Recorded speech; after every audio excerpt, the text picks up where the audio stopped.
You can stack all of them down, says Jody. Two. Okay, welcome everybody. This is, there's a lot of space between us and you. I mentioned that in convention panels, but Please keep your distance. You're coming way too close. I mean, it also looks like we were supposed to assign homework or something. I think we will. All right, how's everybody doing tonight? Everybody excited about Fan Expo? Almost a week. All right, yeah, thanks very much for coming out. This is the All-Star Writers Panel. Well, 3 stars. I'm clearly the wrong place. 2.5. So we'll do introductions here. I am Andrew Farago. I am the curator of the Cartoon Art Museum right here in San Francisco. I most of my writing is nonfiction, so we're actually gonna. I may jump in from time to time if I ask a question that I know the answer to. But we'll just go down the line. We'll have you introduce yourselves, and I think again, despite the distance here, I think we'll have we'll do some nice audience Q&A here as part of this. So if you've got burning questions, if you've got not so burning questions, burning anything else, we'll take care of all that tonight. We have mild curiosities. Hi, I'm Jody Hauser. I write comics, which is why I'm here. I've done a lot of licensed books, so like Star Wars, Stranger Things, Doctor Who, Critical Role, and also superhero stuff for DC and Marvel. And you?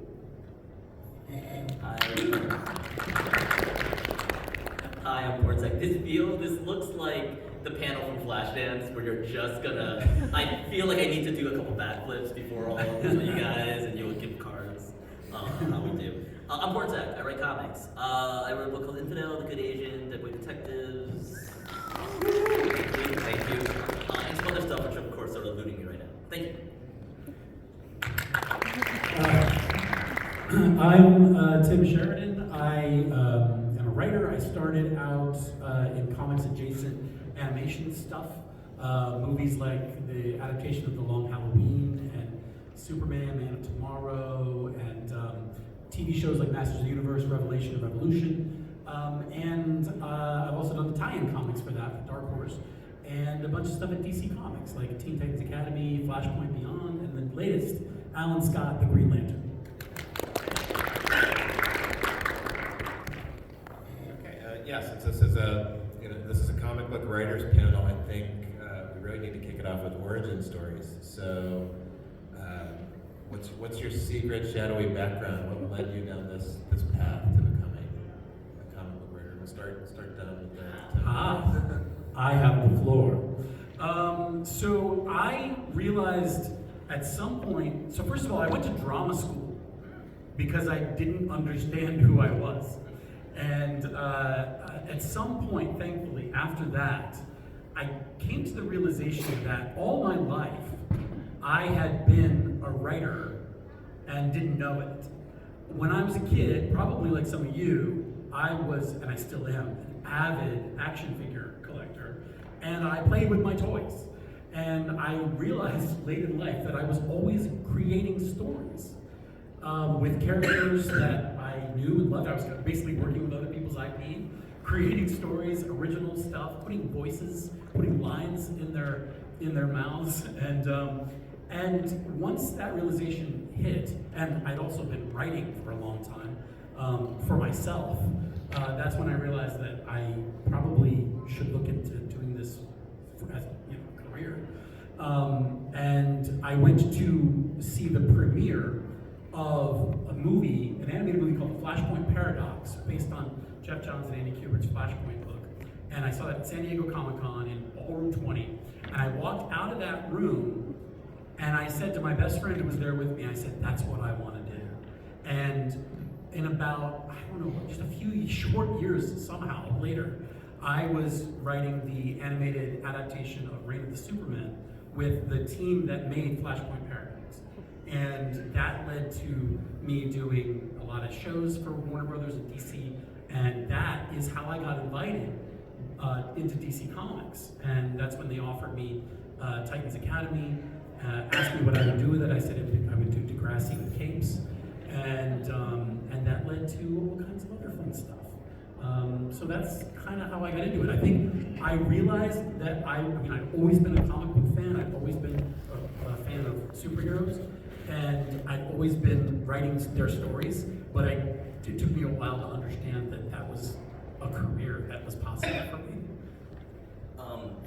So I really fell ass backwards into comics. I had always read comics. I read comics since I was a kid, but I never really thought about pursuing it professionally because it was like the one hobby I had left. It was the one thing I did for fun was read comics.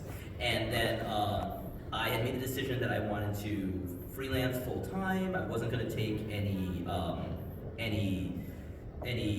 steady gigs, just freelance gigs, so I can focus on my writing. And a friend of mine wrote me and said, "Hey, Karen Berger, the editor-in-chief at Vertigo, is looking for an assistant editor, and I have no idea what those words mean, but I feel like you would, and it feels like a job that you would want." And it was a job that I would want. I really, really wanted to meet Karen. I was a huge fan of all her work, specifically her work in Swamp Thing.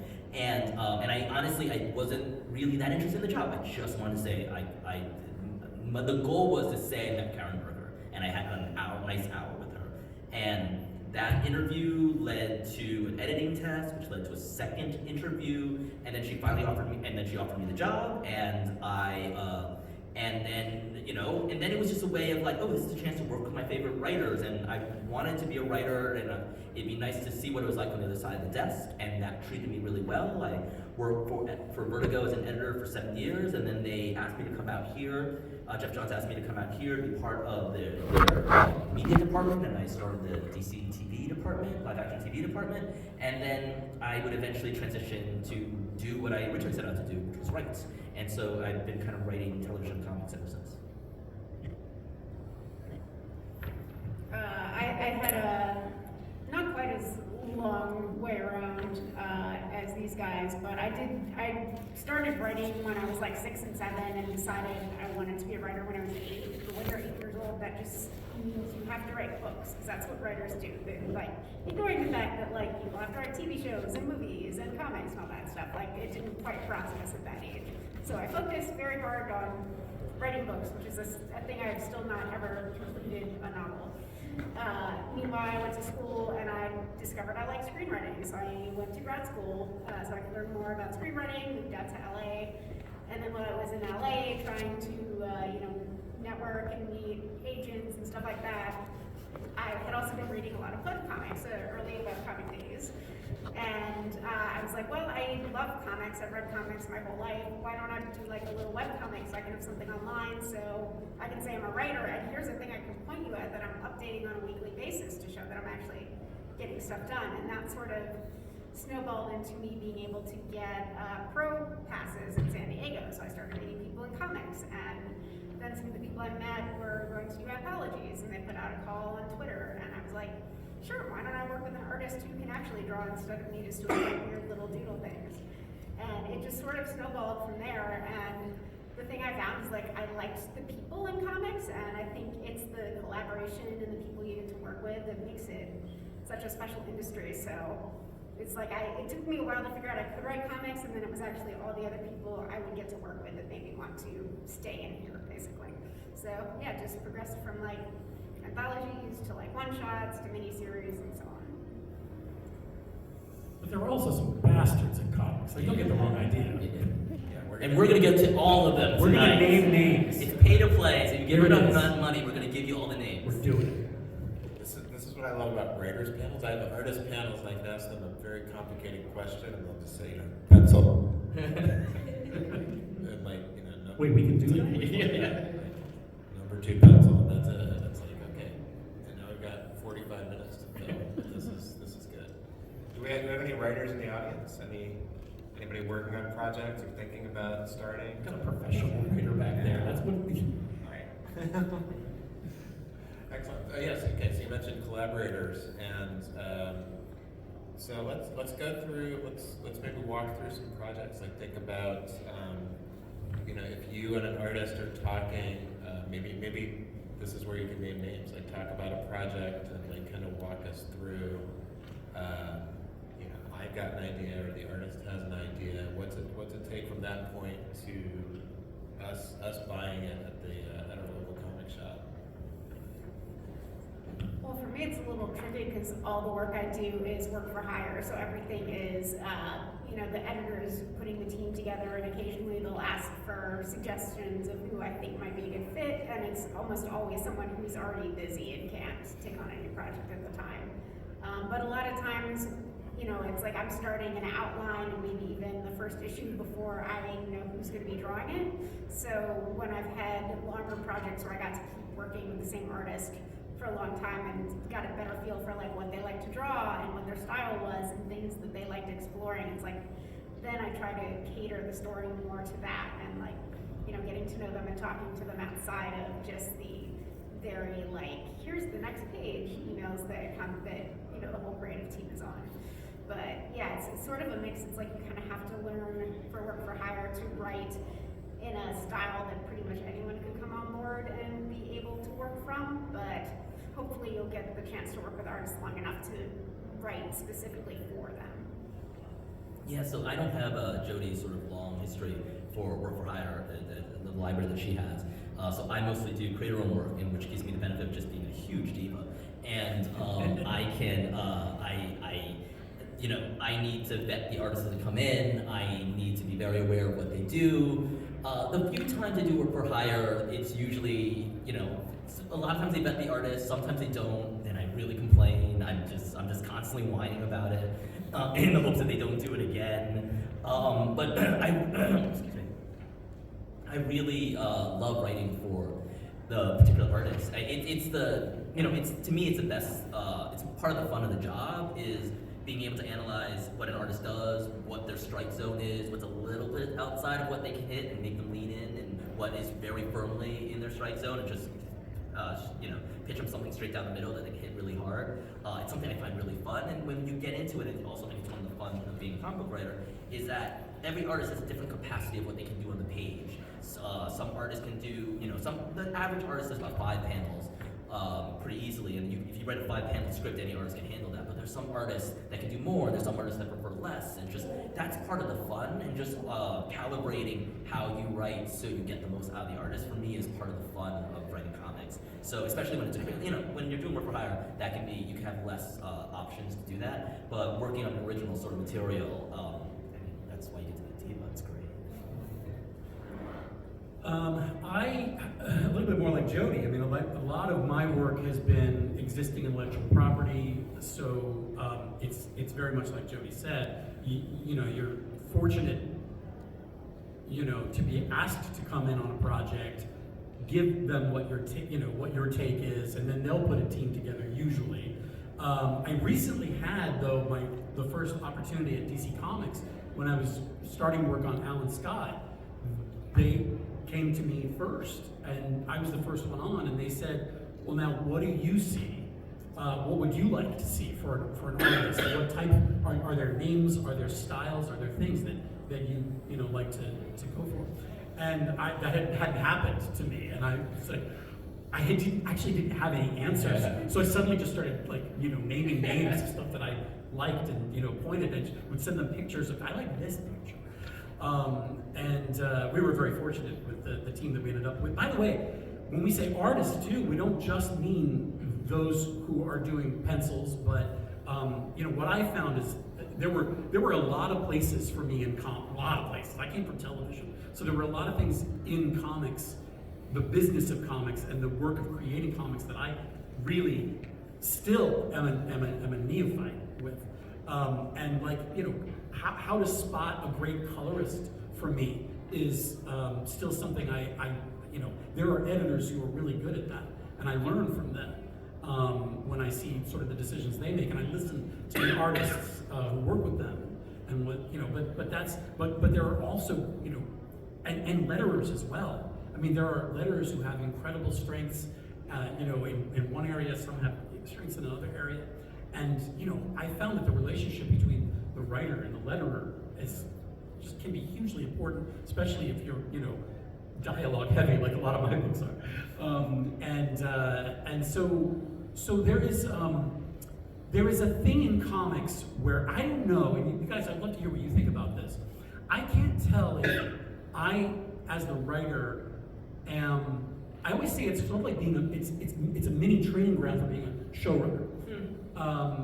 Because you just kind of have to have your eye over everything and give notes on everything as it's coming back, making sure that it's sticking true to the vision, the original vision that everybody's going for. I don't know if that makes me like the quarterback or if that makes me the coach. I don't know if I'm calling plays and the editor's the quarterback. I'm not really sure how that works, but there is you do have a station. There is a responsibility that comes, at least on the works that I've done, where you kind of have to become an organizing force for everyone, including editorial. Because, the editors I work with, and I'm sure you as well, Jody, and Pornsak maybe, I don't know, they have a lot of books. They're spread all over the place. So, I've got maybe 1, 2, or 3 that I'm working on at any given time. So it's up to you to make sure that the team is kind of staying on track and keeping true to the story, ultimately. I mean, I find that because I started off as an editor, I find I don't really give up that responsibility when I'm writing myself, and I have a tendency to work with people I know or people I've heard good things about. Like it's rare that I work blind with an editor. So most of the people that I'm working with, I think they already tacitly agree that, okay, I'm taking on a co-editor on this, and that's kind of what I am when I'm working on the project. So like, I want everything run by me. I don't like this idea of like, I get one pass and that's it. No, I need to see everything as it comes in, And most of the time, half the time, if I'm working on something, the people they hire at some point in the chain is one of my friends. So I just be like, listen, just slide that to me before you send it to editorial, just so I can see what's going on. But yes, I give notes on it. Even if I'm working for Marvel and DC, I do massive notes. And I think it's probably pretty common now with comic writers. It's just like, you do half the editing, you do half of the project managing and all that. And the publicity. Yeah, but the publicity is definitely true now. Yeah. But I definitely worked on work for hire gigs where, I'm the one doing the research at the end of the day because the research that gets to me is wrong, and so I need to sort of make sure that's correct and give it to all the artists and all that kind of stuff. It just comes with Do you the find job. that for creator-owned though, do you think the amount of responsibility you take on is more, or do you think that you still take on all that responsibility for writers? So I think it depends. I think different creators work in different ways and has a relationship with their editor. I don't change how I work if I want to work for hire or if I want to pay them. I do the same amount. The only difference is how officially I do it. Sometimes I'm doing it like shooting something, to a colorist I know. They just send me the colors. And sometimes it officially gets sent to me, and so that's a little piece of it that I have to manage. But hopefully I have a good enough relationship with the editors where they're just like, hey, just send me everything, just so I can check it. Yeah, I think for me, the thing I've found is whenever I get line work in, I go through it first without looking back at the script because I feel like I have enough of a solid understanding of what the important story points are, and I want to not be distracted by like, oh, this might not fit, but as long as it works well enough, that's kind of what I want to see on the first pass. And anything that jumps out to me, just knowing the broad strokes of the story, that's the stuff that's like in most need of like changes, adjustments, whatever. Man, I've had some though where the pages come back and there's just like, it's just wildly wrong. Oh, really? And so wrong that I'm just like, oh. You know what's in layouts? It comes to you final art. Sometimes, and this is a good point. Different artists give you different levels of detail in the layout. And some artists, you work with, it's really rough, and it's so rough that there are maybe story points that you're not going to really know if they've accomplished until you see the line work. And then sometimes they'll give you really detailed layouts, and that's great because that makes it easier for everybody. But you kind of have to go with the flow on that. It's depending on how an artist wants to work. There's Kieran Gillen. I once asked him. So Kieran Gillen, I think he's written the most comics for Jamie McKelvey and at this point Stephanie Hans. And I asked him what's the difference between working with Jamie and what's the difference with Stephanie. And when he talks about Jane, he says, it's my story, it's our storytelling. But when I'm working with Stephanie, I've signed on to write a Stephanie Hans comic, which means I'm writing the ocean. And I think that's I think that's a really great metaphor. As a comic book writer, you have to be able to write the two different poles. That sometimes you go in with the artist and it's your storytelling together, but sometimes your job is to ride the ocean. Sometimes some artists are so idiosyncratic that you don't want to dictate everything to them. You kind of want to give them something, have it come back, and then you respond to it. So I worked on a book for Boom called Man's Best by a fantastic artist, Jesse Lonergan, who's a genius. And part of what makes Jesse a genius is that it's his rhythm of storytelling. And so what I talked to him very early, is that Jesse will routinely come back with a 20-panel page, and my scripts are always 5 panels. I told him every script your page you're gonna get is 5 panels, and if it's an action scene, it's gonna be 4 panels, but you have complete carte blanche to break it up into as many panels as you want. So I never know what I'm getting by the time it comes to me, but I know that it will be what the script asks for, just not at all. And part of that surprise is why I'm going to Jesse. Sometimes it can be just as simple as like a three-sentence description for an entire page, and I have no idea what Jesse's going to do, because I could never imagine what Jesse's going to do in a million years. And in cases like that, I'm riding the ocean. The job is for me to write a Jesse Lonergan comic. It's not for me to tell Jesse Lonergan how to draw. And so part of the fun, I think, of the comics is figuring out certain artists are somewhere between those two poles, where it's your plural storytelling and you're riding the ocean. Just figuring out where you stand in between them is probably, I think, part of a comics writer's job. Yeah, I think every time I've been asked to write Marvel Method, it was for artists who didn't want to work Marvel Method. Yeah. Wanted like everything broken down in panels. But yeah, I've done that. I've had fight scenes where it's like panel 1 to 5 question mark. Here's sort of how things should play out back and forth. It should sort of end at this point, but like other than that, do as you will. Because an artist is always going to be a better director of action than I'm ever going to be. So I had a 5-panel page as scripted come back as like 19 panels. Nice. And I showed it to Jeff Johns, and he laid into me. He's like, you can't give your artist 19 panels. What are you doing? And I said, I didn't give him 19 panels. I gave him 5. He felt like he needed to do 19, and I think it made it better. But oh, by the way, to your point, I saw something interesting yesterday. Somebody was posting this on social media. They said, you may be the writer, but the writer and the artist are the authors. Yeah. And I was like, oh, that's so right. That's so true. And when I was working on Alan Scott, Kian Tormey said to me, I think he was quoting somebody, I don't know who he was quoting, but he said, yeah, the way I see it is the writer tells the artist the story and the artist tells it to the world. Yeah. And I think that's a really simple, beautiful way. Yeah. So yeah, you mentioned you're riding the ocean. So how much leeway do you give an artist? So if they are, it's like they maybe draw a smirk when you want a smile, maybe you'll adjust that in your script. But if they're just wrong, how do you break that news to them? Tim. I mean, When they're wrong, Tim. When they're wrong. I mean, specifically, I'm talking about this is supposed to be set in the 18th century, and it's set in the 21st century. Things like that are wildly going to mess with the story.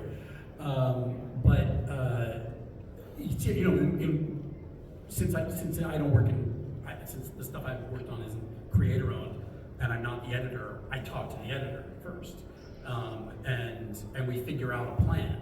If there are ways that I can fix the mistakes that the rest of the team might have made, which is totally understandable. And sometimes, by the way, they're making a mistake because I was unclear, and that can be the case.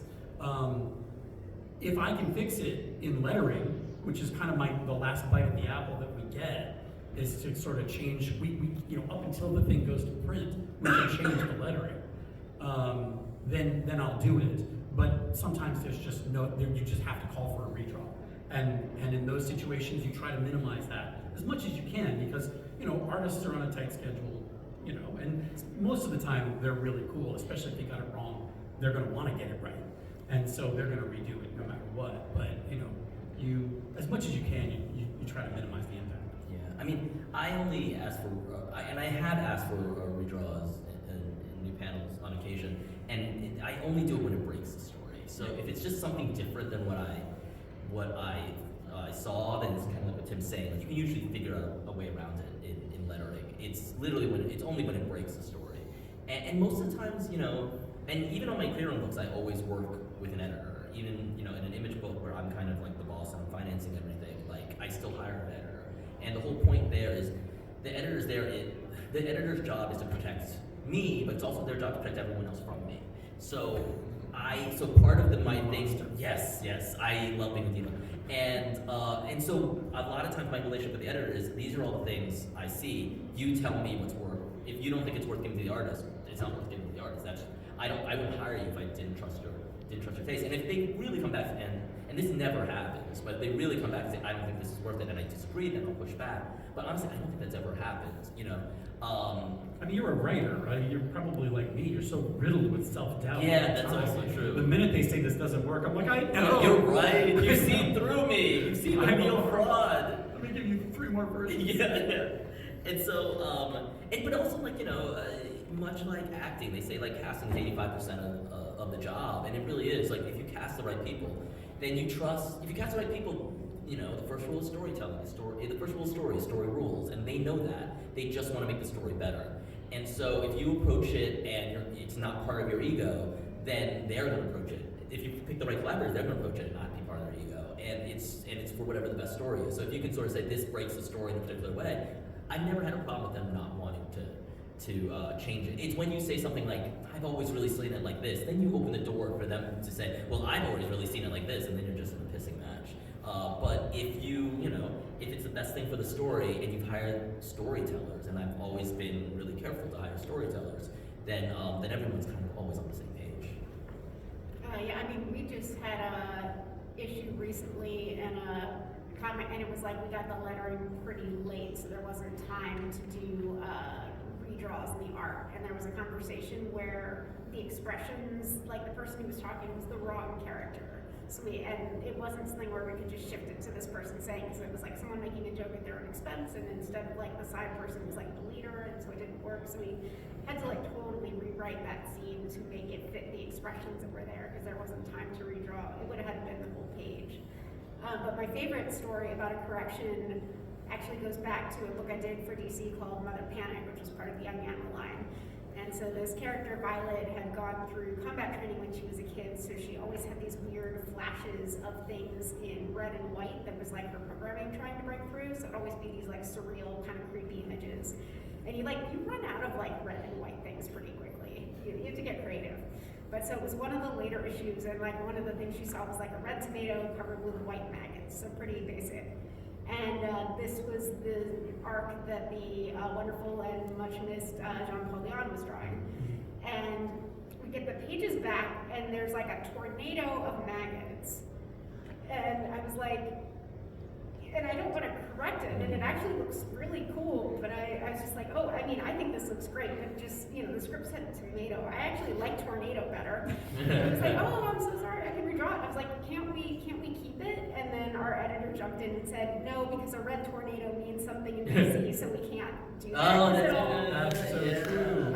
So there is like a beautiful image somewhere, a tornado full of maggots, and that's my favorite, there was one other in Mother Panic where we had a scene that was a flashback where, in an alternate universe, the Joker had killed Nightwing and nailed him to a wall surrounded by like a bunch of birds, and the joke was he had sent out a tweet on Chirper or whatever, however you phrase the DC Comics version of Twitter, and the artist misread and killed all of the Robins. Oh. So we got the page back, and it was supposed to be Nightwing and a bunch of birds, and it was like, oh, that is like every child who's ever put on that costume. Wow. And then the same editor pointed out, but Jason's not there, and he's the only one who's in the story. And I'm like, oh, and that actually kind of works. It makes a lot more sense if he's the only one standing and why he's the way he is. So again, that one stayed because it got way darker, but it worked better.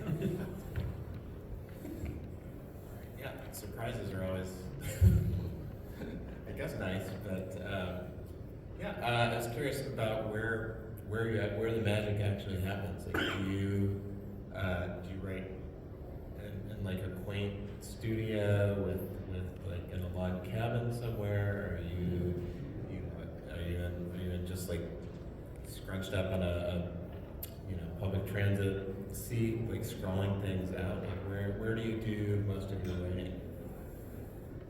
I feel like since COVID that area got narrower for a lot of us, and I'm still pretty much mostly writing from home. But I think my favorite of all my writing spots was back in the heyday of Geek and Sundry. I was doing some shows there, and I kind of had free reign to just go and write in the office whenever I wanted. And I'm like, I get coffee and to see a lot of my friends, cool. So I did that a lot for like probably about a year and a half. And the other favorite writing spot was my first comic shop in LA, House of Secrets in Burbank. They had like this nice couch, so a lot of Wednesdays I'd bring my laptop, I'd pick up my comics, and then I'd just like plant myself on a couch and write.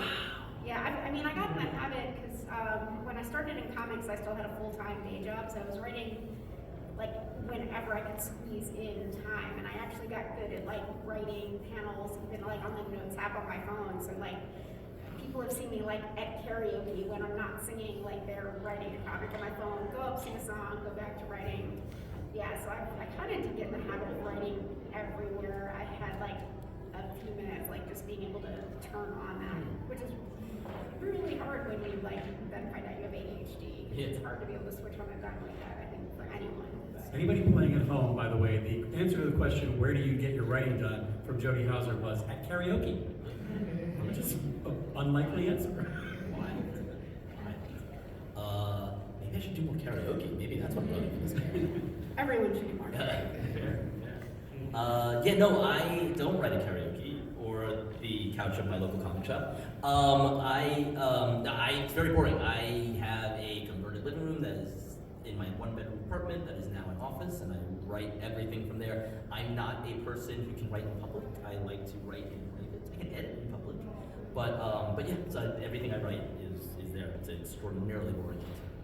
I am like you. I cannot get anything done if I'm in a coffee shop or a public place. In fact, it's hard for me to get stuff done at home sometimes. Like, a lot of writers are afraid of the blank page and sitting quietly. A lot of people I know play music. They'll play like scores from movies and things in the back. I need silence. And I need a blank white screen and a keyboard, and that's the only time I can get into the zone. I also, you want to hear the weird thing? The position I have to sit in now to write. You want to see this? This is it. Keyboard on my lap. Oh wow. 3 monitors on my desk, like the Batcave. Huh. One of them vertical, that shows an entire script page so that I can see the entire script page in front of me, because I am just a crazy person and I need to know that when you turn the page and look at this full page, that it looks the way I want it to look.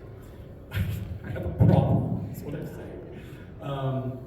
But I know also coming from television, a lot of guys I've worked with, we had this thing where, like, we're talking about the scripting, but writing happens all the time. Like, I'm probably writing right now, and I don't even know that it's happening back here. And it happens in the car a lot, actually. When you kind of can't come up with a solution to a problem, it happens like in the shower or when you're driving your car, because I think it's got to have something to do with like using different parts of your brain, and it frees up some of your other space or something.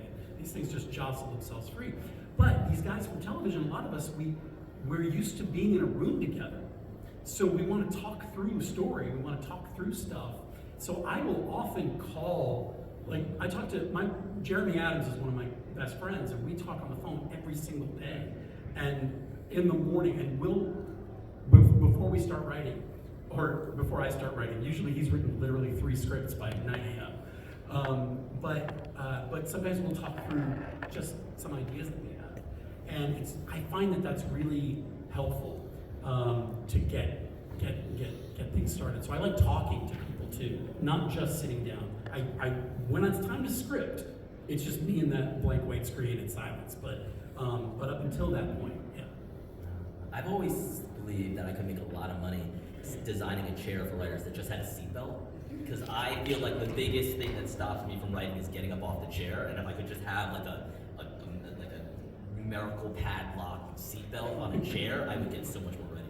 It's like a chastity belt. But for Yeah, writing. for writers, yeah, exactly. It's funny because thinking back to the ADHD thing, I think it actually does make more sense that it's easier for me to write in public because there's this idea called body doubling, like where it's easier for you to get tasks done if other people are around and either doing the same task or just sort of present, so you feel like you're being judged and then you have to do the thing. So yeah, I think I was using a lot of body doubles to write without realizing it. That's the other thing with me. I can't have an open doorway behind me. I have to be facing, like, no, if anybody could walk in and look over my shoulder while I'm working, I will never get anything done. Do you have like days where you've just got writer's block and you turn around and you find that the door is open? Like it's like I've had years. Yeah, fair. So yeah, you can turn your psychological problems into a healthy. I mean, have you ever met a writer? Yeah. Yes, this is what we do. All right, and I think we got time for some audience questions if anybody wants to. Yeah. So, what was your latest writing breakthrough moment that you can share with us where you were doing something else, it clicked, and it's been that great release for you? For me, it's usually when I go on walks, and I get a lot done. Anytime I'm blocked, I go for a walk, and that usually kind of the equivalent of driving or having a shower. You're using different motor skills. A lot of times, I don't remember the exact one because it just happened this week. I know, I can't remember the specific. Yeah, it's always usually. Yeah, they happen all the time. It's usually one of the things I find. The common shape of the problem and the solution is. I think the problem with this scene is X.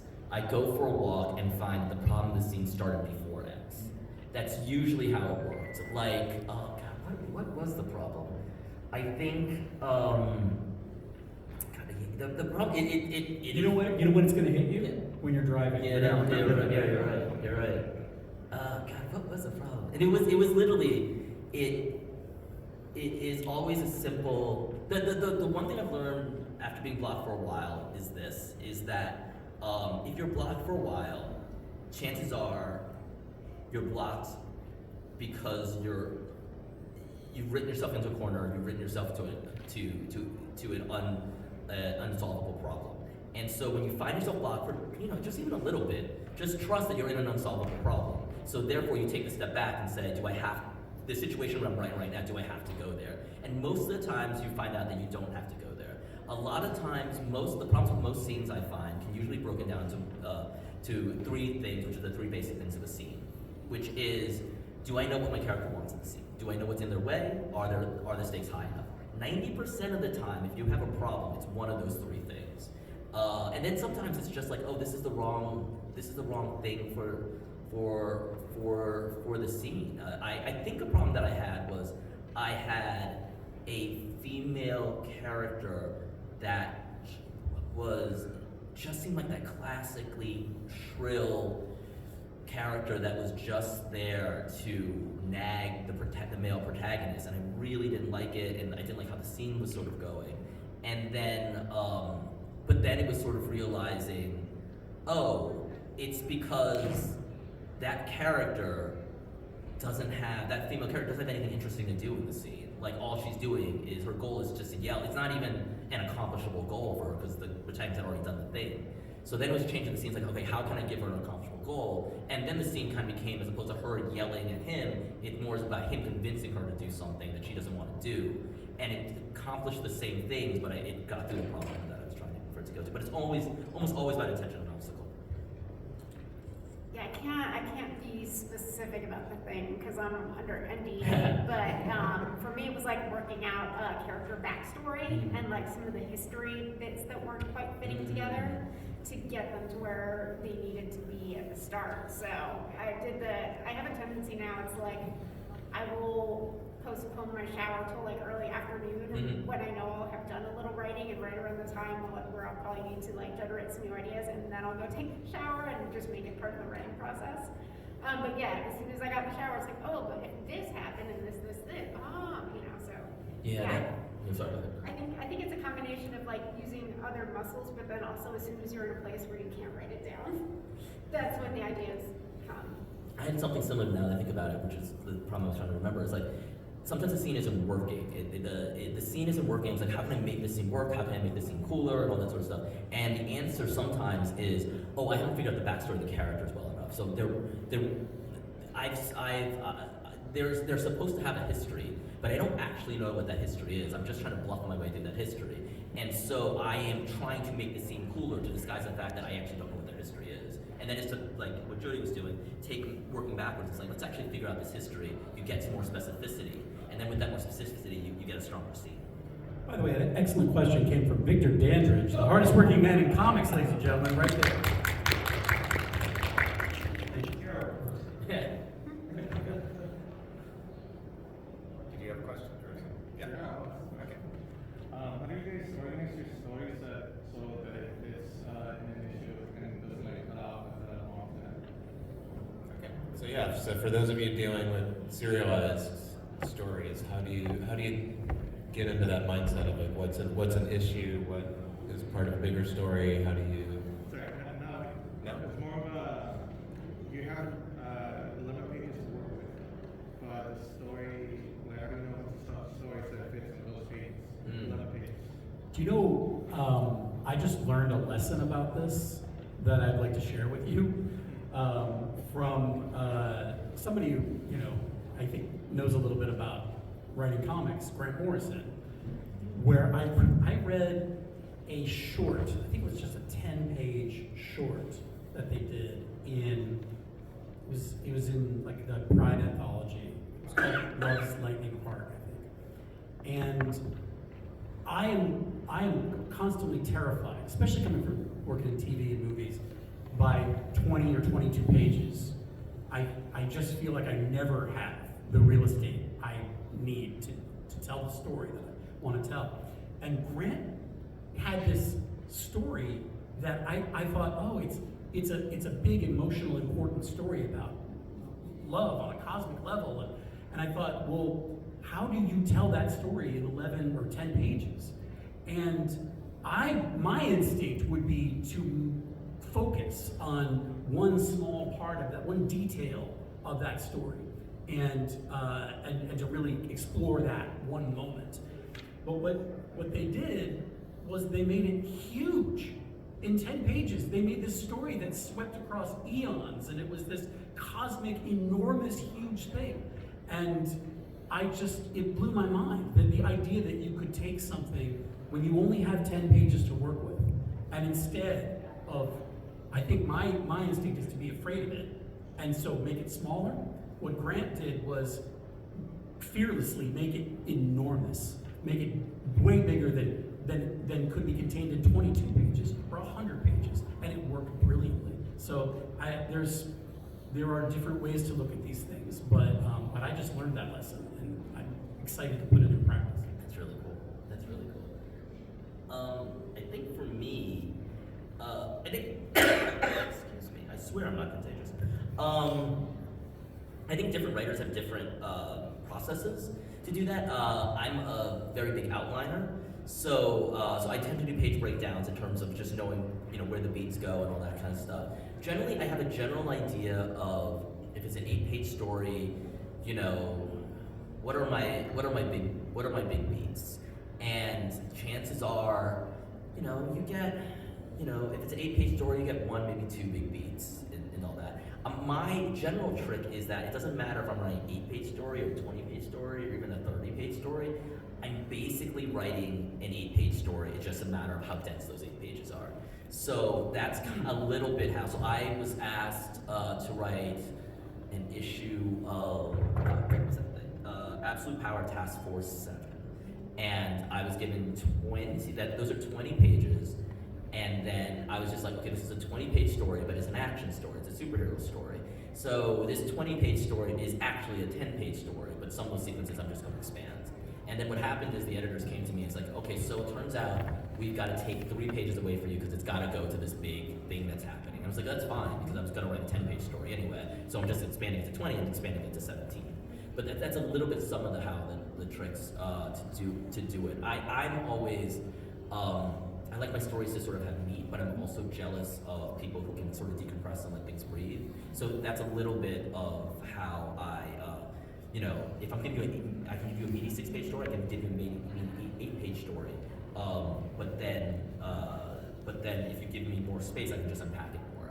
There's a writer, Josh Velkov, who, when I was back in DC editorial, my job in DC Creative Affairs, where we used to give people one-shots, and we told them, so this is going to be a 20-page one-shot, but it turns out it's going to be 30 pages instead. Is that cool? And he was just like, so you want to pay me more money to tell the same story? Yeah, that's totally cool. And he's exactly right. I think I was lucky in the fact that I started writing stories for anthologies. So the first comic I ever wrote for another artist to draw was 2 pages. It was essentially a double-page spread, so the entire story was just like 12 panels. And the next series of stories I wrote, I think the longest was 8 pages, and most of them were like 4 to 6 pages. So I had to get really good at figuring out how to, just hit the broad strokes. Because like we were saying, it's like the instinct can be to make it small, but if you don't want to make it small. And like the first story that actually got published was I think 8 pages, and it had 2 artists in place over 3 different time periods. And we managed to fit all that in 8 pages. So it can be done. The way I phrase it is, because a lot of people compare comics to screenwriting, and there's definitely some similarities, but for me, comics is like a hybridization of screenwriting and poetry, and it's very much about where the line ends, where the page ends, what that page turn beat is, and you have to sort of find the rhythm of it. And that's, I think, it's the hardest thing to explain. It's kind of like the thing you kind of just have to learn and get a sense for doing, which is like just writing a lot and reading a lot. For my Alan Scott series, I did an 8-page treatment for the 6-issue story that I thought was going to be 22 pages each. Turned out it was only 20 pages each. The book, which I didn't know until I started writing, which really messed with me. Because the difference between 22 pages and 20 pages would knock you out. It's unbelievable how different it is as a writer. But I wrote this thing, and they were like, great, well, do it. And I was like, are you serious? Like, I think I need some editing here, because this is 20 pounds of story for a 5-pound sack. And Jeff Johns was in the room, and he said, no, you'll be able to do that. Because, I know you think you're writing movies and TV, but you're writing comics. And you have tools available to you that are not available to you when you're a screenwriter. And I want you to just think about how you're going to be using captions and page turns to help tell the story. And it was very freeing. And so you take those things into account. Like Jody said, you remember that you're writing comics, and comics are, I think that's a beautiful way to put it, a hybrid of screenwriting and poetry. It's really, really great.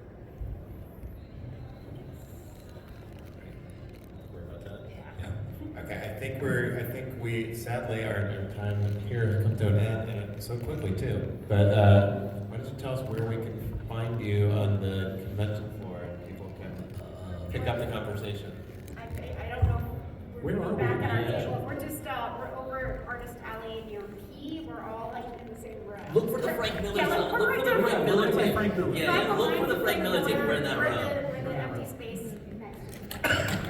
Let's give everybody a big hand.